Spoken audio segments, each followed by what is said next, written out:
Episode 10.67, The April Crisis. So I apologize for this episode being a few days late.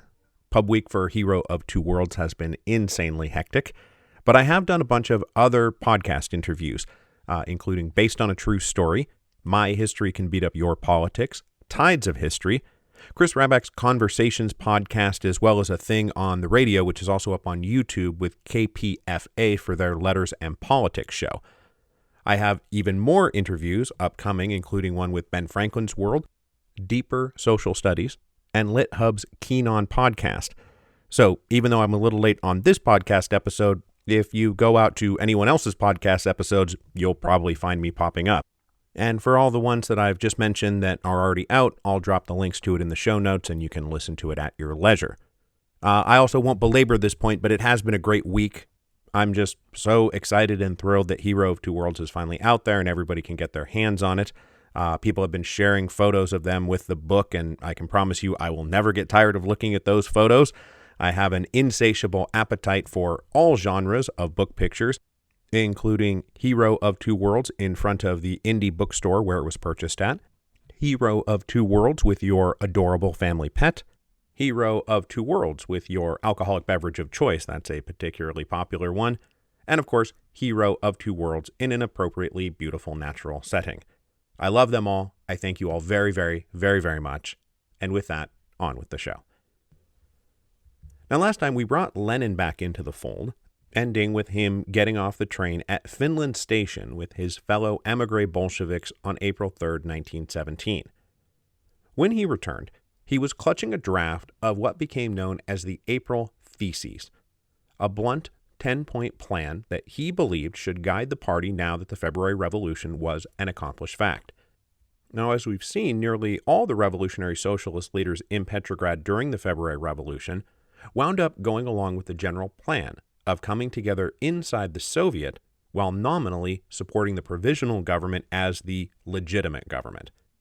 Even the Bolsheviks' paper, Pravda, which had recently passed into the editorial hands of a guy we haven't introduced yet named Kamenev, and then a guy we have introduced, Joseph Stalin, acknowledged the strategic value of allying with the other socialist parties and recognizing the legitimacy of the provisional government, at least for the time being. When they received Lenin's first letter from afar, they heavily edited it to take out all the parts recommending intransigent hostility to the government and then published it. When the second letter appeared, they read it and did not publish it at all, concerned that Lenin's attitude was disastrously out of touch with the real situation in the capital. And there's a fun anecdote where Lenin disembarks at Finland Station and he sees Kamenev and he waves a copy of Pravda that Lenin had gotten his hands on and said, "What nonsense is this I'm reading?" The next day, Lenin delivered a speech to an assembly of all social democrats at the Tauride Palace, not just Bolsheviks, but also Mensheviks and other unaligned independents. Because as I've mentioned, there was a lot of talk at this point of reuniting the party and ending the formal Bolshevik-Menshevik rift. Lenin, as usual, was very interested in party unity, as long as that party unity happened under his new 10-point plan, which he believed they must put into effect immediately. Now, point 1 tackled the question of the war head-on.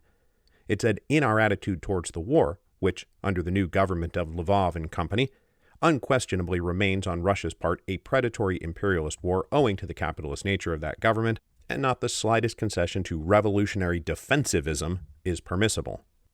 Point 3 bluntly said, no support for the provisional government. And this was a direct contradiction of the agreed policy of everybody in the room. Point 5 said that backing a constituent assembly that would likely enshrine a parliamentary system would be an unacceptable step. He said, to return to a parliamentary republic from the Soviet of Workers' Deputies would be a retrograde step, because in Lenin's mind, the future basis of revolutionary socialism in the hands of the workers and the peasants was already in place with the Soviet. Now, all of this flew in the face of the conventional Marxist interpretation of history, and Lenin was constantly interrupted by booing and catcalls.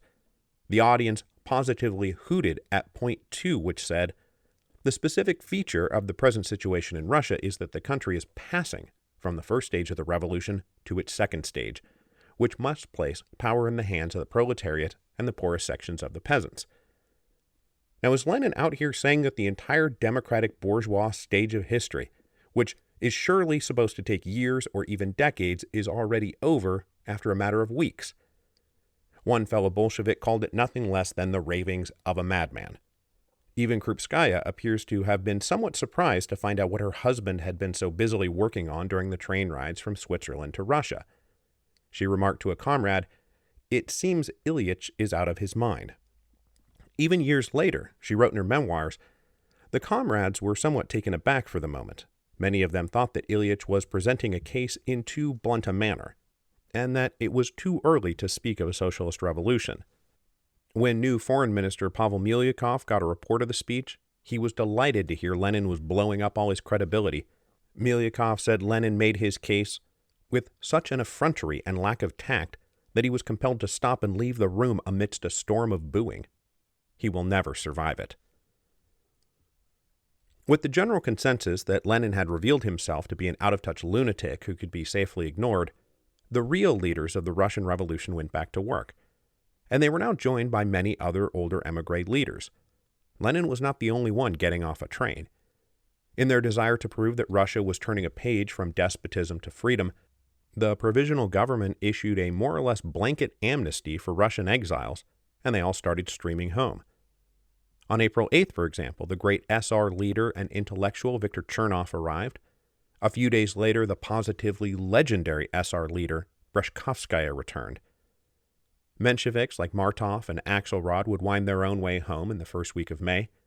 And then Trotsky, who was off in New York, would get temporarily jammed up for a month by the British authorities until the Russian provisional government, under pressure from the Soviet, told the British that they should release Trotsky and allow him to come home. As these émigrés streamed home, the dual-power arrangement that had sprung up in the immediate wake of the February Revolution was about to crash into its first major reef. And it was not over the question of political freedom or land reform or workers' rights, but foreign policy. The question that consumed the leaders of both the Soviet and the provisional government in April 1917 was, how does the revolution affect this giant war we're still mired in? Are we still going to do the war? Are we going to change the nature of the war? Are we going to change our aims in the war? Are we going to sign a separate peace? Are we going to march on Berlin? At first, the revolution meant nothing. Nothing changed. Pavel Milyukov took over the foreign ministry under the assumption that the revolutionary energy that had carried him to power was mostly generated by a kind of outraged patriotism. That the revolutionary break had come because Nicholas and Alexandra were losing the war, not because the war itself was bad. So when he took up office, he cabled the Allies on March 4th saying Russia is going to continue to meet all its existing treaty obligations and redouble its efforts to win the war. This meant honoring all agreements the Tsar had made with Britain and France about colonial annexations and financial indemnities that they planned to impose on the Central Powers when the war was won. It also meant maintaining the Tsar's own official war aim of claiming Constantinople and the Turkish Straits for the Russian Empire. In Milyukov's mind, the only thing about the war that the revolution changed was how well it was waged. But Milyukov's plan to leave the Tsarist war policy effectively untouched was not going to fly with the leaders of the Soviet, nor even his fellow ministers in the provisional government, most especially Alexander Kerensky. The revolution could not mean nothing changes about the war. Now, to be very clear, none of these guys are anti-war, or defeatists, or eager to sign a separate peace with Germany. But they did want to reorient wartime policy to reflect that the brutal stalemate everyone was stuck in needed to end, and more importantly, it needed to be ended by the people of Europe, not by the chauvinistic capitalist imperialists who had gotten them all into this. On March 14th, the Soviet issued an appeal to the peoples of the world in which they said, Russian democracy has shattered in the dust the age-old despotism of the Tsar and enters your family of nations as an equal and as a mighty force in the struggle for our common liberation. It went on to say, conscious of its revolutionary power, Russian democracy announces that it will, by every means, resist the policy of conquest of its ruling classes, and it calls upon the people of Europe for concerted, decisive action in favor of peace. We are appealing to our brother proletarians of the Austro-German coalition, and, first of all, to the German proletariat. From the first days of the war, you were assured that by raising arms against autocratic Russia, you were defending the culture of Europe from Asiatic despotism. Many of you saw in this a justification of that support which you were giving to the war. Now, even this justification is gone. Democratic Russia cannot be a threat to liberty and civilization. And then more broadly, the Soviet addressed everyone. We hold out to you the hand of brotherhood across the mountains of our brothers' corpses, across rivers of innocent blood and tears, over the smoking ruins of cities and villages, over the wreckage of the treasuries of civilization. We appeal to you for the reestablishment and re-strengthening of international unity. In it is the firm pledge of our future victories and the complete liberation of humanity. So what they're calling for here is for the people of Europe, on both sides, to turn to their governments and say, we must end this war. And when the war ends, we must do it without conquest, without victors. It must be a negotiated peace where no one wins and no one loses. That the colonial, imperial ambitions of the powers that started this war must be abandoned in the interest of peace. And that for its part, the people of Russia would not let their government continue to wage a war on the basis of the Tsar's bloody-minded imperialist ambitions. Now, as I said, the leaders of the Soviet are not defeatists, nor are they peaceniks, and they're not going to unilaterally quit the war. And in fact, they stood ready to support ongoing fighting if the leaders of Germany and Austria continued to threaten Russia. But this new statement put them at direct odds with Milyakov's vision of totally unaltered war aims, symbolized most of all by the continued claim to Constantinople. Milyakov's vision, in fact, put him at odds with just about everybody, even the genial Prime Minister Prince Lvov.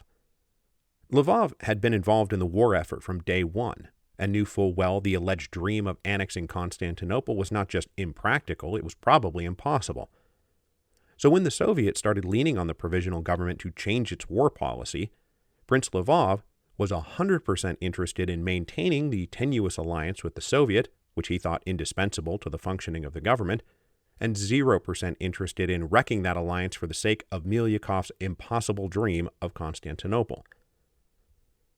Under unanimous pressure from his fellow ministers, Milyakov drafted a new statement of war aims for Russia, which announced that Russia rejected annexations and indemnities as war aims, at least for itself, but it reiterated the need to maintain their treaty obligations. Now, this does not go nearly as far as the Soviets' appeal. In fact, it wasn't clear it went anywhere at all, especially because Milyakov gave a press conference on March 23rd welcoming the United States into the war and echoing President Wilson's call for the Allies to orient the future peace in the direction of national self-determination. Milyakov floated the novel argument that Russia claiming Constantinople did not fall under the category of imperial annexation at all, but would instead be an act of liberation for the native Orthodox Christians from the foreign occupying Muslim Turks who had been squatting in the city for 500 years. It was also noticeable that Milyakov addressed his allegedly revised declaration of war aims to the people of Russia, rather than making it an official statement of policy from the Russian Foreign Ministry to the other governments of Europe. So when this was published on March 27th, his watered-down formulations weren't even policy yet. They were just words.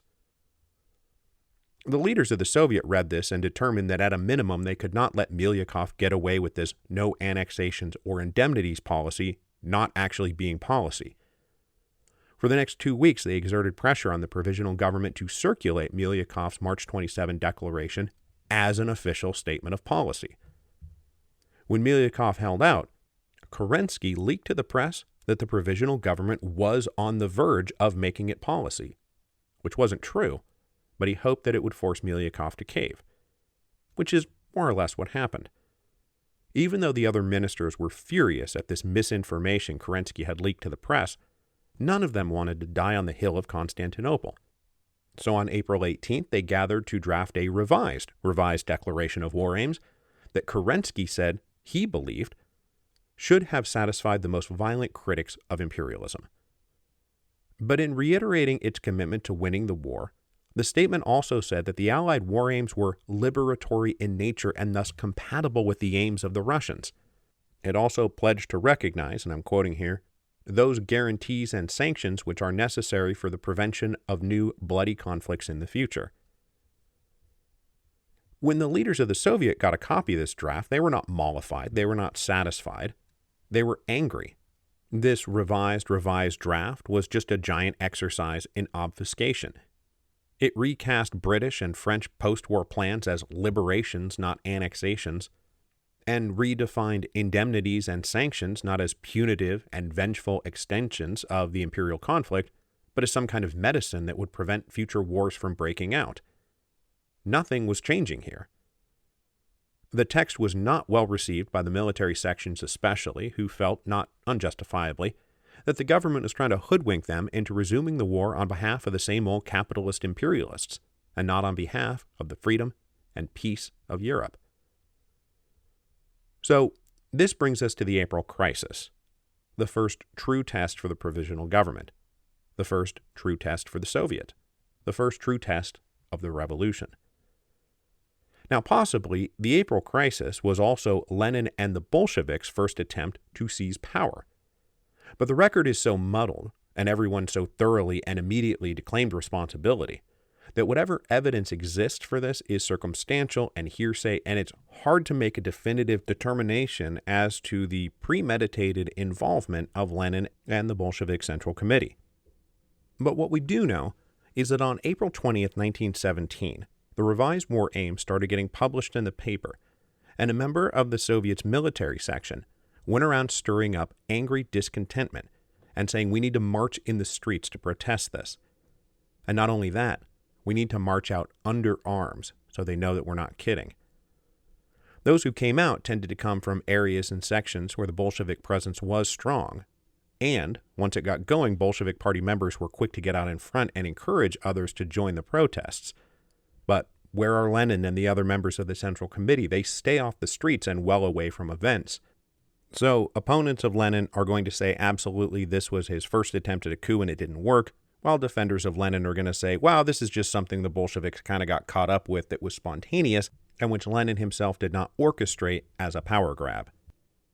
But what's not in dispute at all is that starting on April 20th, armed protesters are marching through the streets of Petrograd, and that's a major test for the legitimacy of the provisional government and also of the Soviet. Now, the new military governor of Petrograd, General Kornilov, wanted to bring out his own troops to restore order. But the Prime Minister, Prince Lvov, and the rest of the provisional government did not want to resort to the same old czarist tactics. They wanted instead to rely on persuasion and popular cooperation to defuse the demonstration, at least disarm it. What good was a revolution if it just turned around and started murdering its own people?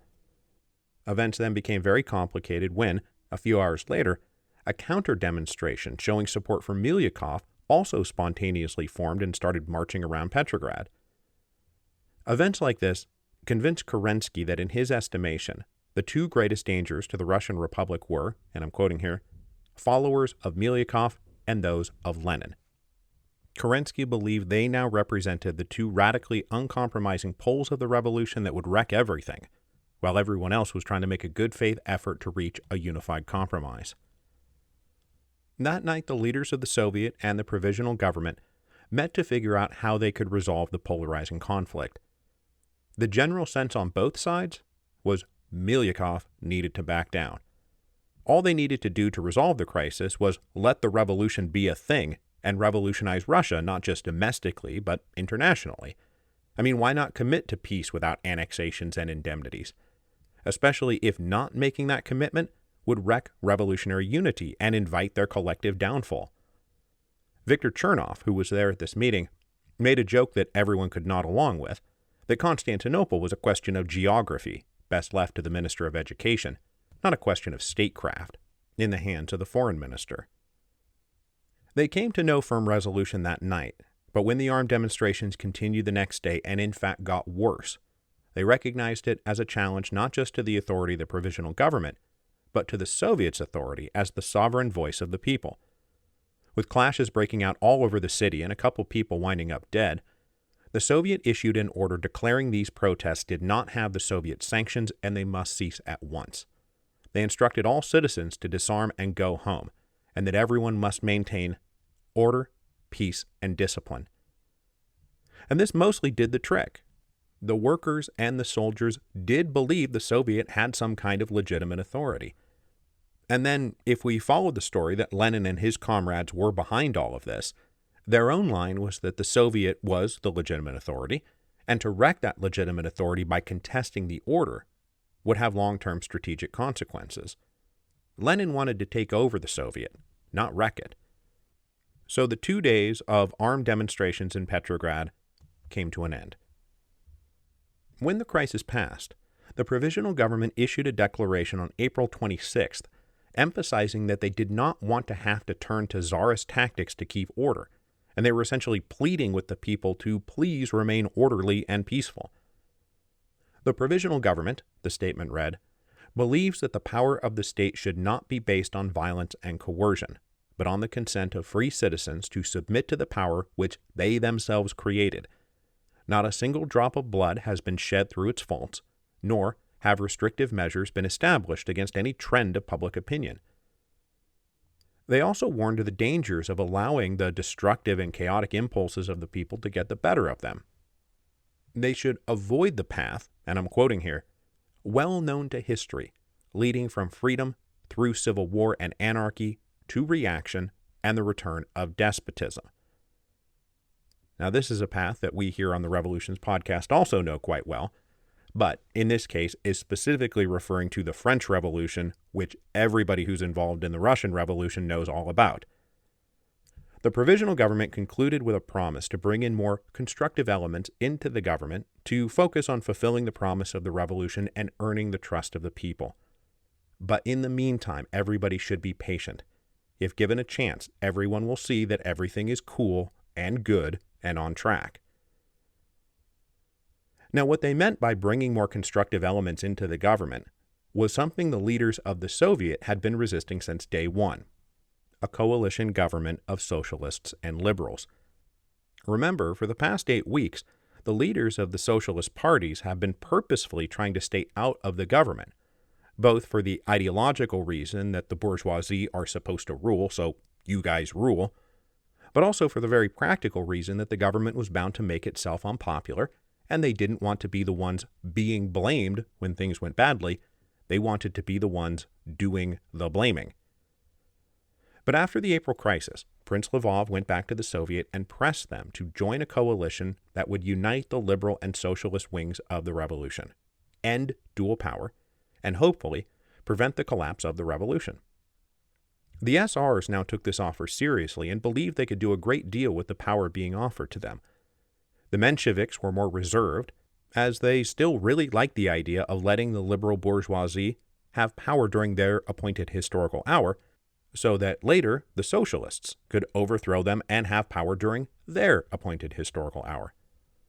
And most of the Bolsheviks, though not all of them, were hostile to the notion of a coalition government, as Lenin was busy making his program, the program of the whole party. When the executive committee of the Soviet voted, they voted against forming a coalition. Now, Alexander Kerensky, meanwhile, who had been trying to be the bridge between the two sides, was now starting to despair. He had kept his head down during the April crisis, but now re-emerged having lost some of his energetic optimism. He gave a speech where he despaired at the chances of the Russian people peacefully coming together rather than violently breaking apart. He said, "At the present moment, with the victory of new ideas and the establishment of a democratic state in Europe, we can play a colossal part in world history. If we can encourage other peoples to follow our path, if we oblige our friends and our enemies to respect our freedom. But if, like worthless slaves, we are not an organized, strong state, then a dark and bloody period of internecine strife will ensue, and our ideas will be cast under the maxim of state. Might is right." He then went on to the more famously quoted portion of this speech where he says, "I regret that I did not die then, 2 months ago. I would have died with the great dream that a new life had been kindled in Russia once and for all, that we could respect one another in the absence of whips and sticks, and could administer our own state not as the former despots ruled it.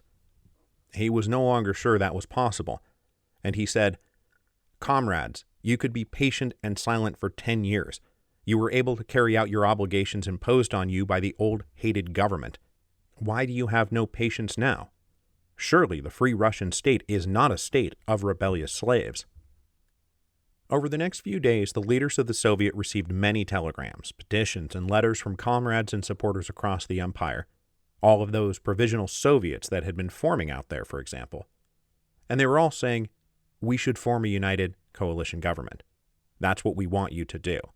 That's what's best for the revolution. That's what's best for Russia." So on May the 1st, the Executive Committee of the Soviet reconvened, and this time they voted 44-19 in favor of forming a coalition with the liberals. They hoped this would offer the necessary legitimacy to the government that would get them all through to the Constituent Assembly, which, remember, everyone still expects to be the great National Democratic Assembly that would settle the permanent constitution for post-revolutionary Russia. In fact, ensuring the Constituent Assembly wasn't put off indefinitely was one of their key demands for joining a coalition government. Another of their demands was, of course, changing the Russian government's war aims, which they now insisted would be pursuing a general peace as relentlessly as possible without signing a separate peace with Germany. Meanwhile, the liberal cadets had their own demands, one of which is that they wanted to maintain a majority inside the ministry, and the Mensheviks in particular leapt at the opportunity to agree to this demand because it meant that when things went bad, and things would go bad, they could say, "Hey, we're not the majority here. It's not our fault." The two sides spent the next several days hammering out a deal and assigning new seats in the ministry. Many of the existing ministers remained inside the government, they just switched portfolios. The most consequential switch was Kerensky moving from Minister of Justice to Minister of War. Prince Lvov had sounded out the front commanders about this and determined that they were on board. Kerensky had given several speeches clearly advocating for continuing and winning the war, and his name meant something to the rank and file in the Army and in the Navy. The position of the senior commanders was that Kerensky at the Ministry of War meant that they would be able to reassert something like discipline on the rank and file. The most important new member of the government was the SR party leader Viktor Chernov. After decades in the revolutionary underground, he was now suddenly made Minister of Agriculture, a pretty great place for an SR to be, as they always wanted to win over the peasants and implement the kind of truly revolutionary land redistribution that they've been talking about for more than 20 years. The biggest departures from the government were Alexander Guchkov, the progressive bloc leader who had played such a huge part of the opposition movement that ousted the Tsar. He resigned believing that Russia was now headed for disaster. The other was Pavel Milyakov. His bumbling of the foreign policy question had gotten this whole mess going in the first place, and he resigned from the government after being asked to move from the foreign ministry to the education ministry, where the matter of Constantinople was best addressed. After a lifetime in politics and a lifetime of trying to carry out a liberal revolution in Russia, Pavel Milyakov was spat out the other side in exactly 8 weeks. In total, the first government of post-revolutionary Russia lasted for just about 2 months, before it fell into this new coalition government, which is going to last for almost exactly the same amount of time before it too collapses in the wake of the July crisis. Because if there's one thing you can say about 1917, it's that the engine of the revolution runs on 2-month cycles. Every 2 months there's a peak and a crash, a peak and a crash. And this will continue from now until October.